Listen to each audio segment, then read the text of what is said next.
Hello and welcome to my new video. Today we'll talk about poltergeist. Usually when you hear the word poltergeist, the first thing you usually think of is this. They're here. The word poltergeist originated in Germany. Polter, which means to make sound or to make rumble, and geist meaning ghost or spirit. So the rough translation is noisy ghost. Poltergeists are the most commonly reported type of ghost haunting, although many of the ghost hunting community don't regard them as an actual ghost. It is believed that poltergeists haunt people and not locations like other types of ghosts, which means as normal ghosts are grounded in a location, a poltergeist can follow the person around, as commonly seen on many YouTube videos that claim poltergeist hauntings, usually throwing objects around or moving furniture. However, most poltergeists make mostly crashing and banging noises, as well as anomalous voices or the sound of furniture being moved, but when investigated it becomes apparent that nothing actually has been moved. The most documented poltergeist report in England was the Enfield haunting, also known as the Enfield poltergeist, which was investigated by Maurice Grosse and some members of the Society of Physical Research, who believed the haunting was genuine, while Anita Gregory, John Beeloff and others felt the two girls, Janet and Margaret, faked the whole thing. Although the local police who were called when the activity started actually reported seeing kitchen furniture move unaided. The event was even investigated by Ed and Lorraine Warren, who also claimed the haunting was genuine.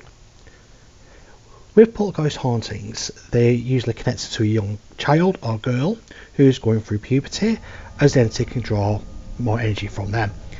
The activity can start off mildly while growing slowly or quickly with more intensity until it ends abruptly. Most poltergeist activity ends after a couple of months, while the rare few can last years. The next story will be read by my daughter. This is her first storytelling, so please be kind. The Galloway Ringcroft poltergeist is one of the earliest poltergeist stories to have emerged in Scotland. Over the course of several months in 1695, a malevolent poltergeist tormented a number of farms and residences within Ringcroft of Stocking at Auchencairn. This violent apparition is said to have set buildings ablaze, thrown stones at residents, and it also attacked and dragged family members. These incidents were recorded in explicit and well-detailed accounts left by local minister Alexander Telfair. The first of the events recorded by Telfair occurred in February 1695, the victim being farm tenant Andrew Mackey.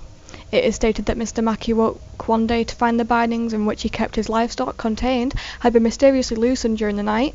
This provoked Mr. Mackey to make stronger bindings, which were then also broken.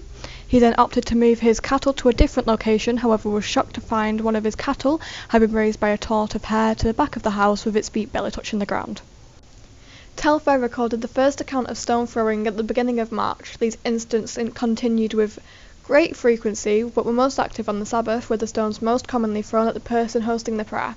Further into the middle of March, the stones ended up increasing in size and were more intense.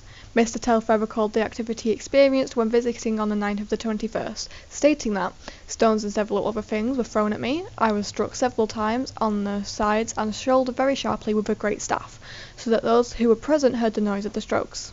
That night I tore off the bedside and rapped upon the chests and boards as one calling for access. This account portrays how active this poltergeist really was and projected its malevolent intentions. However, the terrors would only worsen. Further into March, neighbours began reporting terrible injuries after being hit with stones and beaten with wooden poles. Mr. Mackey received a cut to his eyebrow and scratches that resembled those caused by fingernails appeared across his body, whereas other victims reported being dragged up and down rooms by this malevolent poltergeist. Children were allegedly stripped of their bedclothes and beaten so hard that the impact and screams could be heard clearly throughout the whole household. In April, two other ministers, Mr. Ewart and Mr. Murdo, visited Ringcroft and witnessed the ongoing terrors. Mr. Ewart sustained 2 wounds in the head after having stones pelting at him by this poltergeist. Mr. Telfair wrote that it was cruel against them, especially by throwing great stones, some of them about half a stone in weight. It also gave Mr. Murdo several wounds and bruises, however these soon healed. Telfair's claims were also supported by the ministers who were present that night. On April the 5th, the poltergeist stepped things up when it began a fire on the premises and threw stones at its occupants as they fled the premises. Upon returning to the house the following day, Mr. Mackey was shocked to have discovered several small bones and flesh containing paper by the door, yet this poltergeist still did not rest. Telfair stated that the 3 days following the 11th of April were unarguably the worst days yet. He wrote, "Not one that came into the house did escape heavy strokes."